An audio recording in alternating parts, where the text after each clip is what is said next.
Salam, sabahınız xeyir olsun Çinarə. Bəli, 34 il əvvəl Azərbaycan xalqına qarşı, Xocalı sakinlərinə qarşı qanlı qətliam törədilib və elə biz hazırda Xocalı ərazisindəyik. Həmin qətliamın baş verdiyi ərazilərdən birindəyik. Burada düz Qarqar çayının yanındayıq və 34 il əvvəl 26 fevral tarixində 25-dən 26-sına keçən gecə insanlar, Xocalı sakinləri öz dinc yaşadıkları evlərindən köçməyə, didərgin düşməyə məcbur qaldı və elə biz də hazırda məhz elə həmin istiqamətlərdən birindəyik. Burada erməni hərbi birləşmələri eyni zamanda məhz elə bu ərazilərdə yerləşdirilən 366-cı motatıcı alayın qüvvələri birləşərək Azərbaycan xalqına qarşı mislik görünməmiş zorakılıq, faciə törətdilər və insanlar təsəvvür edin, əli yalın, ayağı yalın insanlar evlərindən bir anda çıxmağa məcbur olurlar və gəlib bu Qarqar çayını, yəni o başqa bir istiqamətə yönəlməlidirlər və həmin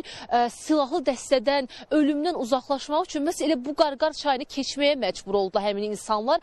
Başqa artıq çarə yox idi, çünki məhz Kəti dağlarına qalxıb oradan da digər istiqamətlərə yönəlməliydilər, Ağdama yönəlməliydilər, digər Naxçıvan adlanan əraziyə yönəlməliydilər, amma başqa bir yolları yox idi. Ayağı yalın, buz kimi qarlı havada insanlar məhz bu elə buz kimi suyun içərisindən ayağı yalın formada keçməyə məcbur oldu və o zülümlə, o çətinliklə yaşlı, qoca demədən hər bir kəs məhz elə Kəti dağlarını dırmaşmaq məcburiyyətində qaldı və təsəvvür eləyəndə ki, 34 il əvvəl məhz bu ərazidə insanlar həyatını itirib, son nəfəslərini məhz bu ərazidə veriblər və onun sonraki illərdə 19-20 sentyabr tarixlərində 2023-cü ildə antiterror əməliyyatı ilə yəni bu ərazilər işğaldan azad olunub, insan həqiqətən də qəribə hiss edir özünü və dediyimiz kimi həmin vaxt Azərbaycan xalqına qarşı 1992-ci il 25-dən 26-sına keçən gecə vaxtı insanlar əli yalın, ayağı yalın, yəni o qarlı gündə bu çayı keçib, üstündən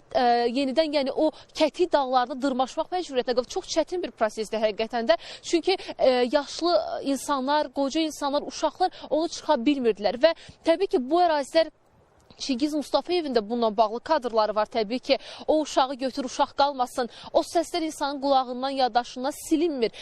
Və nəyə görə məhz Xocalıda belə bir faciə törədildi? Erməni silahlı dəstələrinin Xocalıya hücumunun yəni, əsas səbəblərindən biri də məsələ şəhərin coğrafi mövqeyi ilə şərtlənirdi.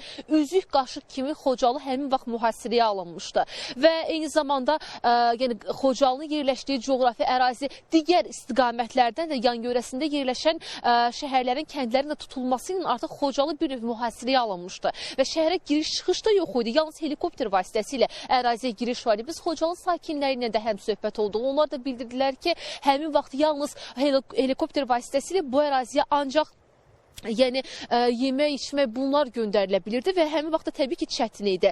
Və Qarabağdakı yeganə həmin vaxt hava limanında məsələ Xocalıda yerləşirdi. Bütün bunlar birləşdi və Azərbaycan xalqına qarşı acı bir faciənin törədilməsini şərtləndirdi özündə və dediyimiz kimi fevralın 25-dən 26-sına keçən gecə insanlar məhz elə bu ərazidən, başqa yol yox idi, məhz elə bu ərazidən keçib xilas yolu axtarırdılar. Qocalara, uşaqlara amansız formada yanaşılırdı. Və elə bir zülümlər törədilirdi ki, bununla bağlı təbii ki, informasiyalar da var. Xaçaturiyan və digərləri eyni zamanda Azərbaycan xalqına qarşı mislik görünməmiş cinayətlər törədirdilər və Azərbaycanlılar arasından əsir götürülənlər də oldu.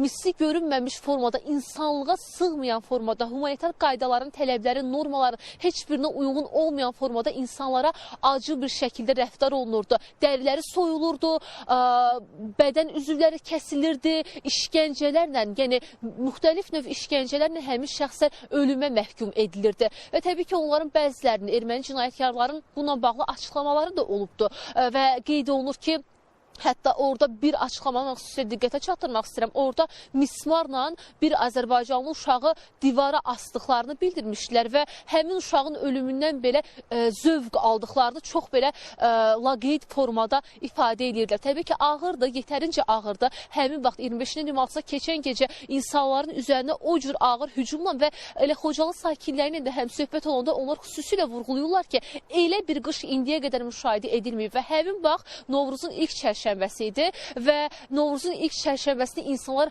qanla, harayla xatırlayırlar və təbii ki, ondan sonraki periodda da ədalət müxtəlif formalarda bərpa olundu. Torpaqlarımız işğaldan azad olundu. Azərbaycan suverenliyini tam şəkildə bərpa etdi və bugün Xocalıda həyat yenidən qayıdır və həyatın yenidən qayıtdığının nişanələrini biz növbəti canlı bağlantılarımızda da sizin diqqətinizə çatdırmağa çalışacağıq. Burada görülən yenidən qurma, bərpa, quruculuq işlərinə bağlı da məlumatları paylaşacağıq sizinlə. Amma indiki məqamda elə əsas yerlərdən biri məhz buradır. Çünki 34 il əvvəl məhz elə bugün 25-dən 26-a keçən gecə insanlar evlərindən, isti yurdlarından köçmək məcburiyyətində qaldı. Köçmək də yox, məcburən çıxmaq vəziyyətində qaldılar və onların Ağdama, digər istiqamətə keçməyə yolları yox idi. Ya ancaq Qarqar çayını keçməliydilər, həmin insanların ayaqyalın olduğunu da nəzərə alaq və oradan elə sakinlərlə də həm söhbət olundu. Onlar da xüsusilə vurğulayırlar ki, ayağı yalın olduğundan çoxu elə məsələ ayağı amputasiya edilmək məcburiyyətində qaldı, don vurdu və bunun müxtəlif fəsadlarını bugün də onlar həyatlarında hiss edirlər. Təbii ki, insanlığa sığmayan formada baş verdi və o Kəti dağlarının bitişində belə onlara rahatlıq gözləmir. Çünki ermənilər məhz orada da gözlüyürdülər, pusquya qurmuşdular, yəni pusqu qurmuşlar insanlara qarşı və insanlar ora çatanda da onlara qarşı qətliam törədildi və yerdə insanların cansız bədənləri, onlara daşımağın müşkül olmağı və insanlar öz yəni yaxınlarını, doğmalarını bastıra da bilmirdilər güllə boran səsindən. Çünki bastırmaq belə mümkünsüz idi və təbii ki, öz anasını, atasını, doğmalarını burada qoyub gedən insanlar necə ürək ağrısı ilə xatırlayırlar həmin 34 il əvvəl tarixini. Bu Qarqar çayını keçdilər. Keçəndən sonra orada Kəti dağlarına dırmaşmaq məcburiyyətində qalırdılar və hətta yaşlı insanlar olurdu ki, onlar çox çətinlik çəkirdilər. Və bugün artıq Xocalıda tamamilə başqa bir mənzərədir. 34 il əvvəl Azərbaycan xalqına qarşı törədilən məhz o soyqırım nəticəsində 613 nəfər həyatını itirdi. Təbii ki, rəsmi rəqəmlərdir bunlar. Aralarında uşaqlar, qadınlar, qocalar da var idi. Onlara qarşı da acımasız formada zorakılıq törədildi. Təcavüzə məruz qaldı həmin insanlar, qadınlar, uşaqlar. Təbii ki, yetərincə ağırdı və Azərbaycan xalqına qarşı Xocalı faciəsində ondan sonraki periodda da cinayət törədən, təcavüzkar addım atan şəxsləri unutmur. Həmin şəxsləri bugün də ədalət məhkəməsi qarşısında öz cavablarını verirlər, ədalət qarşısına çıxarırlar və indiki məqamda da Xocalıda artıq dediyimiz kimi tamam fərqli bir mənzərədir. Buradan hələlik ilk saat üçün çatdıra biləcəyimiz informasiyalar bu qədərdir. Təbii ki, anılır 26-sı həm burada, həm də elə paytaxt Bakıda, hər bir yerdə, dünyanın müxtəlif ərazilərində də həmin şəxslərin, həmin faciədə həyatını itirən şəxslərin xatirəsi yad olunur. Biz də növbəti saatlarda, məsələn, Xocalıdakı mənzərə ilə sizi daha yaxından tanış edəcəyik. Söz yenidən sizdədir. Təşəkkürümü bildirirəm Rəqsanə.